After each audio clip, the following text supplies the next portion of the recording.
আসসালামু আলাইকুম। কেমন আছেন সবাই?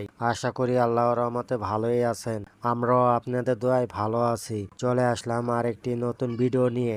আজকে ভিডিওটি হচ্ছে, এই ভিডিওটা করেছিলাম অনেক দিন আগে, তাই আজকে আপলোড করলাম, আপনাদের মাঝে শেয়ার করলাম।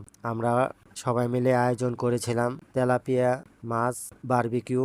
আমরা অলরেডি মাছগুলো ফয়েল পেপারে পেঁচিয়ে আগুনের তাপের সাহায্যে সেগুলো এক এক করে পড়তেছে, সেটাও ভিডিওর মাধ্যমে তুলে ধরলাম। এক পাশে আমাদের শক্তি, সে পেঁয়াজগুলো সুন্দর করে কেটে কেটে নিতেছে সেইগুলো পোড়ার জন্য। সাথে আছে ধনেপাতা, সাথে আছে মরিচ, এগুলো সব কয়টাই এক এক করে পোড়া হবে। আর এখানে সব মাছ অলরেডি পোড়া শেষ ফয়েল পেপারে। এক পাশে দিন আর আরেক পাশে এনায়েত ভাই, তারা দুজন মিলে সেগুলো এক এক করে বুলের মধ্যে রেখে দিল। আর এর মাঝখানে আমি একটু একটু করে ভিডিও করে নিতেছি স্মৃতি হিসেবে রেখে দেওয়ার জন্য, কারণ এই ভিডিওগুলো দেখলে কোনো একদিন আমাদের মনে পড়ে যাবে সেই দিন আমরা সবাই মিলে কে কি করেছিলাম।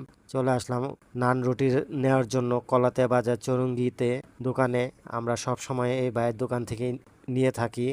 অনেকগুলি নান রুটি নেওয়ার জন্য দাঁড়িয়ে আছি সিরিয়ালে, কারণ ভিতরে অনেকের অর্ডার রয়েছে, এমনি পার্সেলও নিবে, তাদের জন্য আগে সেই নান রুটিগুলো রেডি করতেছে। আর এর মাঝখানে আমি ভাবলাম একটু ভিডিও করে আপনাদের মাঝে শেয়ার করি, তাই ভিডিওটি করলাম। আমাদের জন্য এখন সে রেডি করতেছে এক এক করে, কারণ আমাদের অনেক নান রুটি লাগবে, তার জন্য আমরা দাঁড়িয়ে আছি। দাঁড়িয়ে দাঁড়িয়ে দেখতেছি আর ভাবলাম তাদের চারপাশে দৃশ্যটা তুলে ধরি ভিডিওর মাধ্যমে।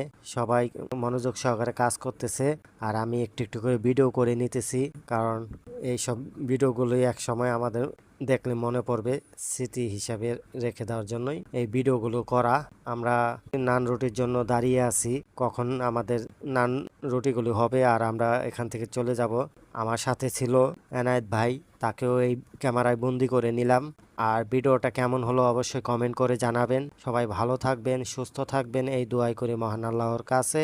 আসসালামু আলাইকুম। পরবর্তী ভিডিও নিয়ে আবার আসতেছি।